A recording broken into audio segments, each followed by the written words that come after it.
Happy Valentine's Day. So this is part 2 of our centennial shows. This is basically about Western Europe, and these are all artists we've given one-man shows to. Behind me is an amazing computer work by Miguel Chevalier.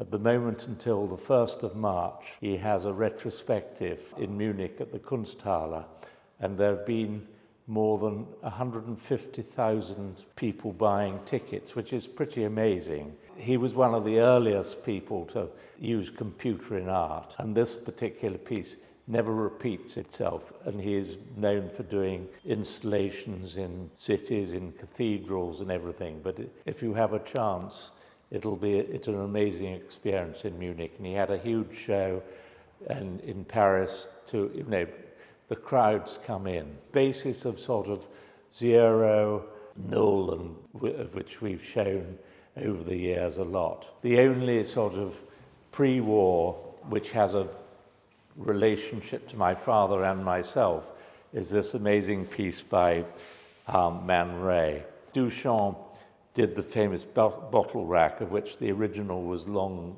lost. And so for other exhibitions, he would find another bottle rack. So in the 30s in Paris, they went looking for a bottle rack for him, and Man Ray took one for himself. He had this in his studio all his life after that. And to have his pun on, Duchamp put these mannequins. The mannequins appeared in his work right through his life, but he would put other objects on it, and sometimes a hat and everything. But I first showed Man Ray in, I think, 1975, so it's a sort of a 50-year anniversary on a 100-year anniversary. Klaus Staudt started in the 60s, he's over 90, still working, and it's very much about atmosphere. None of his work should ever have artificial light on, because it's so organic, this painting. I think he's an amazing artist. He's the nicest man you could imagine. We've shown him several times, and I really love his work. Fontana, now this is a sort of key transitional painting. The later ones all are very flat surfaces. This has got a beautiful, painted, and you've got the egg coming in, which soon comes round the other way, and the spacing. When he was in America around this time, he made big pieces out of bronze, and so it's the start of the holes, it's got the egg and this beautiful surface. Now this is Raimund Girke. I think he's absolutely amazing artist. I only came across him a few years ago. The ones I really like are the early 60s till about 72. He then becomes much more gestural, but here it's so subtle. This is an early one where he's using a canvas made with a lot of metal in it. How the colors come. Now, the problem with him, till about 1977, 78, Xavier Fourcade showed baselits for the first time in America, and there was a huge anti-German sentiment in America till then, and that was when the Germans was become accepted. Now, Girke has got all the sensitivity, the beauty of early Agnes Martin. I mean by early Agnes Martin, the ones before when she stopped painting in 68. And I'm absolutely sure that if he'd been an American, we all would have known who he was. We had a show in the old gallery a number of years ago, and it was so peaceful. You were going into a temple of meditation, and I think he really is somebody whose time has definitely not come. But I love them. Aubertin, who a lot of people would know for his nails and things like this, but this, I think, is a really beautiful red painting. It surfaces, you might think it's made with fingers, but I think it's actually done with the back of a paintbrush. He really mainly painted red. Graevenitz who sadly died much too young, and his first sort of works are all about chance. He and Morellet were very close friends, where Morellet is all about precision. You spin a coin and, I don't know if the bump is head or tail, and so this is a whole game of chance. Torre Sammetti used these ellipses and things. The amazing thing about this painting, or most of his painting, is they're all monochromatic, but by using sort of sculptural element of putting these ellipses, sometimes they're more, onto the canvas and then stretching it, you wouldn't believe that's only one color. It's a bit like Warhol with his silk screens. Often the silk screen is just one color and the background, but it's amazing how many colors Warhol made with the same color with the silk screen. That's a sort of sign of genius. Then Morellet, Graevenitz's great friend, who be 100 last year. Again, it's all mathematical. They don't give you a headache. So much op art, or some op art does. Megert, who's just turned 90, the sort of main Swiss member of ZERO. When he started, he always was using mirror pieces. The reason he did that, well, basically, the sort of ethos of ZERO was to use ordinary objects. It wasn't always about oil paint or paint on canvas. And so he realized that if you went to a mirror manufacturer, they had all these offcuts, and they had nothing to do with it. So they were thrilled if he took away, they had less junk to have to throw out or pay to have collected. So beautifully done. This is sort of the ultimate shaving mirror. You might nick yourself, but you'd enjoy it. And Uecker, who sadly died last year, done, I think, in Japan because it's painted over a kimono. His nails and his signature tune. Tajiri, who was a Japanese-American, born on the 7th of December 1923 in Watts. So on his 18th birthday was Pearl Harbor.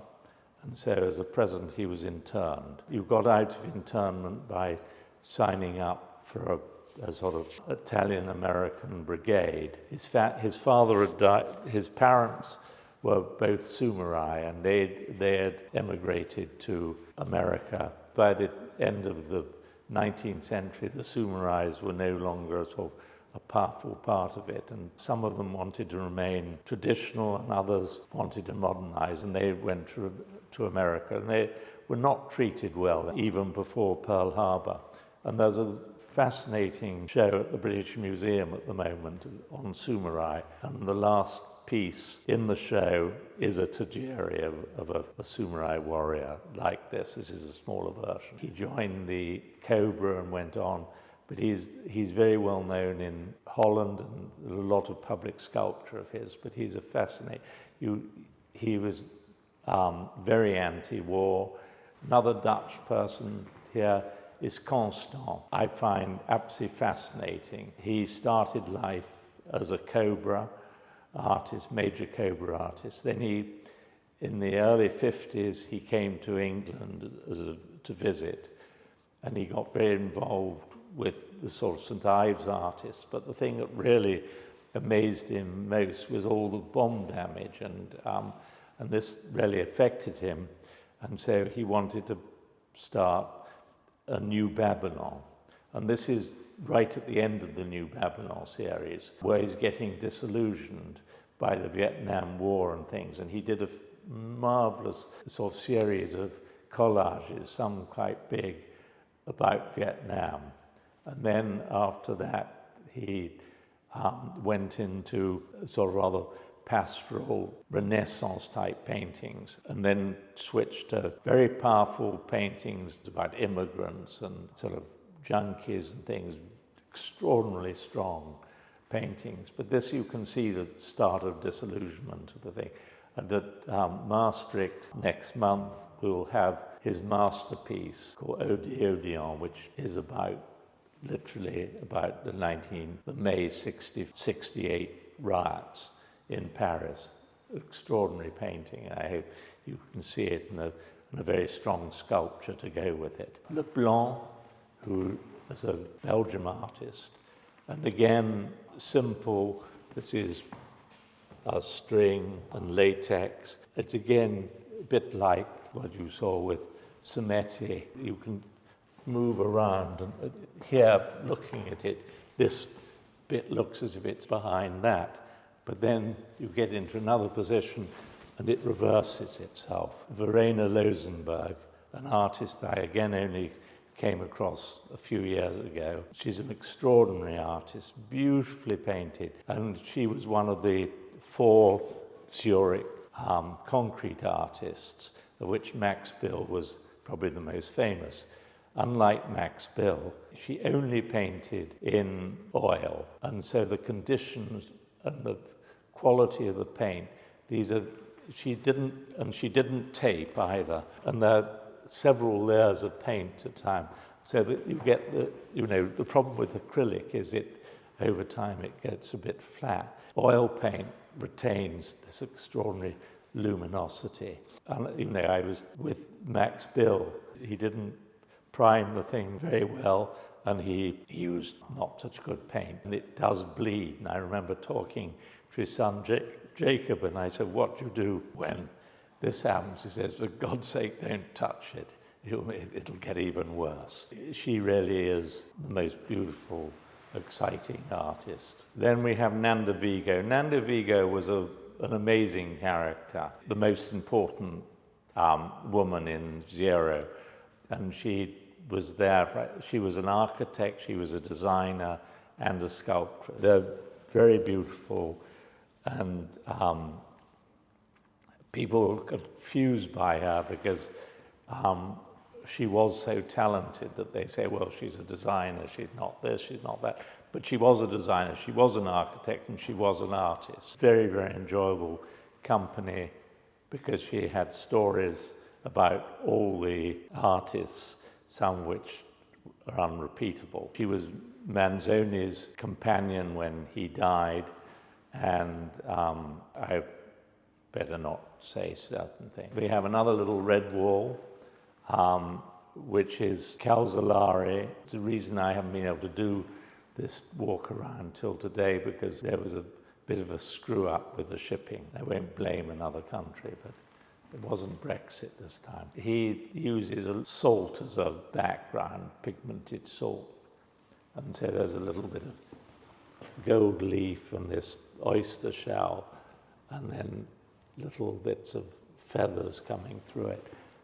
Although it's quite recent, I think it's very, very beautiful. Below we have Armando, who was another of the Nul people. He disowned towards the end or the beginning of the 70s his Nul work, but to me his Nul work was far the best. And then towards the end of his life wanted to become a Nul artist again. He had a sort of second go at Nul, but then it's quite difficult to reheat a souffle. As a boy during the war, there was a concentration camp close by him, so there are a lot of sort of references. I don't remember the correct term, but these plates were what Orthodox Jews used on the Sabbath to hide the flame. And he also used a lot of barbed wire in them. They're very, very strong. The other thing is that basically, probably ZERO Nul was the only post-war school that was ahead of America.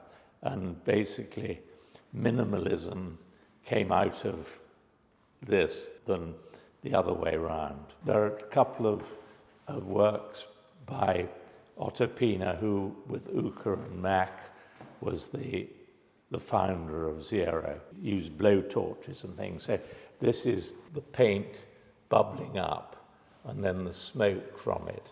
He was the one that really was always truest to ZERO. He really was a remarkable man, and he was very art and technology. Without him, there wouldn't have been much. He started the art and technology at MIT, which he was immensely proud of, rightly so. And he's a far more important painter than people give him credit for. A Dadamaino, who was from Milan, now she changed her name because there was a sort of anti-women in art feeling. And also at that time, a woman couldn't go out at dark alone. The ones we're interested in are these early ones with the circles or ellipses and things on canvas. And I can see, Kelly and things like this, and it did work, and big serious collectors in America did start buying them because they could see where it comes from, where it goes to. And then the other ones we like, 58, 59, and into 60, she started doing it with plastic, with little things, and they're absolutely exquisite too. She was always a good artist. She went on, but I think you can't, I prefer just specializing in one area of an artist. Visser, another Dutch artist, who did a lot of work in this steel. If you took those those pieces of steel, they actually represent that. All his work is very, very mathematical and geometric. There's going to be a big retrospective in the Rijksmuseum of his sculpture later this year. His market again is very much only around Holland, where it should be far more known. And you can see a lot of similarity to Carl Andre, etc. Well, this show is going to go on till about, I think, the 5th of March. So I hope you have a chance to come and see it. And whilst in the meantime, happy Valentine's Day. Thank you.